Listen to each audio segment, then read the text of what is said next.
자본주의라는 단어가 조금 다른 방향으로 소비되고 있다. 자본주의는 돈이 최고라는 것을 의미하는 것이 아니다. 자본주의는 개인의 재화 소유권과 자유의지를 인정하는 제도다. 경제라는 단어 또한 다른 방향으로 소비되고 있다. 경제는 개인의 부에 초점이 맞춘 것이 아니다.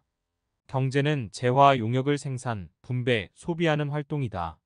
최근 경제라는 키워드의 소비가 늘었다. 그래서 경제학에 여러 오해가 있다. 경제학은 기본적으로 철학의 분류다. 경제를 돈과 떼어낼 수는 없지만 부의 증식이 오롯한 목적은 아니다. 애덤 스미스는 기본적으로 도덕 철학과 교수였다. 스스로도 자신을 철학가라고 여겼다.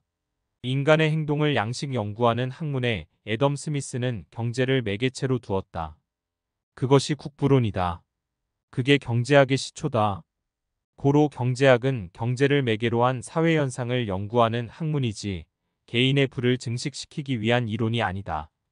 기본적으로 경제학은 순수학문에서 원리와 이론을 기반으로 한다. 이것으로 문제 해결과 이해를 목적으로 한다. 고로 순수학문을 기반으로 한 응용학문이라고 볼 수 있다.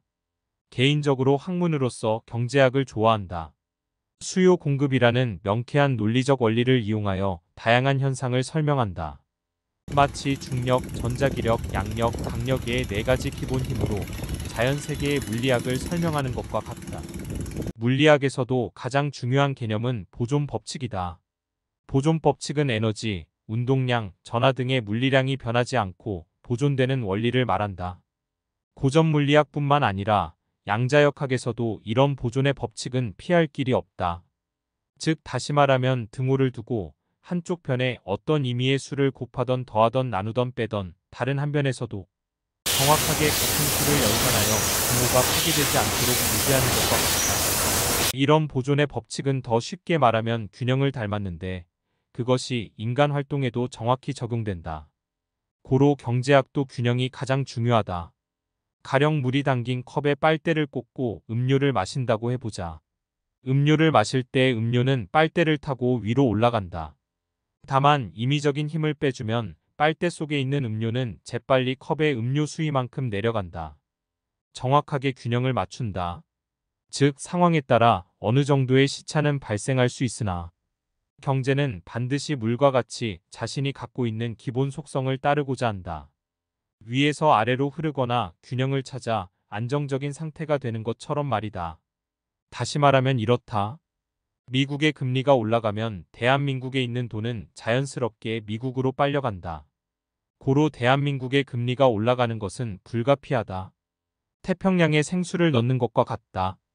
태평양에 생수를 넣으면 민물이 짜게 되는 일과 태평양이 담수화되는 중 어떤 것의 차이가 클까?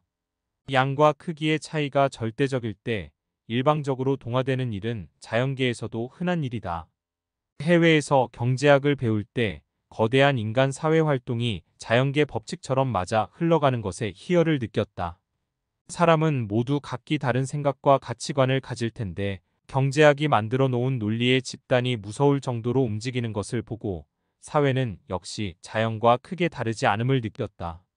이것이 우리가 사회가 비정하다고 말하는 것과 닮았다.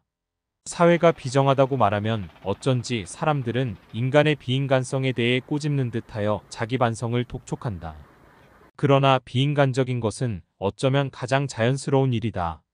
인간이 인간을 너무 이상적으로 그렸기에 인간적 혹은 인간성, 도덕이라는 이상향을 만들었지만 자연계에는 그런 것이 존재하지 않는다. 불은 착한 사람과 나쁜 사람을 구별하여 태우지 않고 비는 착한 사람과 나쁜 사람을 구별하여 내리지 않는다. 애초에 인간은 호르몬, 뇌의 신경회로망 등의 환경, 경험 등 다양한 요인과 상호작용으로 감정이라는 모호한 내적 반응을 갖는다. 그것은 오롯이 인간 내부에만 존재한다.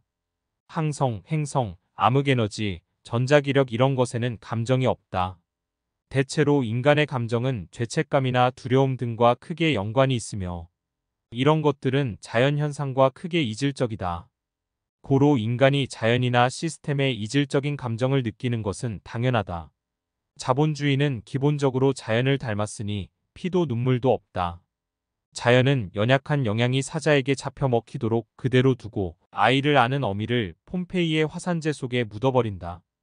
인간 또한 어미소를 도륙하여 가죽을 벗겨내 의복을 만들고 그 살갗은 불에 구워 그슬린 뒤 삼켜버리며 피를 응고하여 탕을 끓여먹고 뼈를 우려 그 속에 칼슘과 인을 흡취한다. 고로 인간의 비인간성은 지극히 자연을 닮았으며 자연은 차갑고 인간이 뜨겁다. 고로 자본주의는 인간의 표면 일부를 추출 가공하여 시스템화한다. 나치의 공무원들은 상관의 명령에 복종하는 근시안적인 업무를 통해 유대인들을 선별하고 기차에 실고 학살했으며 미국과 유럽이 만든 아프리카 노예 상강무역 또한 피도 눈물도 없는 시스템의 업적이다. 고로 개인이라면 하지 않을 일을 법인 혹은 집단, 국가가 되면 서스럼 없이 하게 되며 양육강식이 반드시 법칙이라 할 수 없어도 이를 따르지 않는다고 할 수도 없다. 다만 인간에게 고유하게 있는 감정은 쉽게 버릴 수 있는 것은 아니다.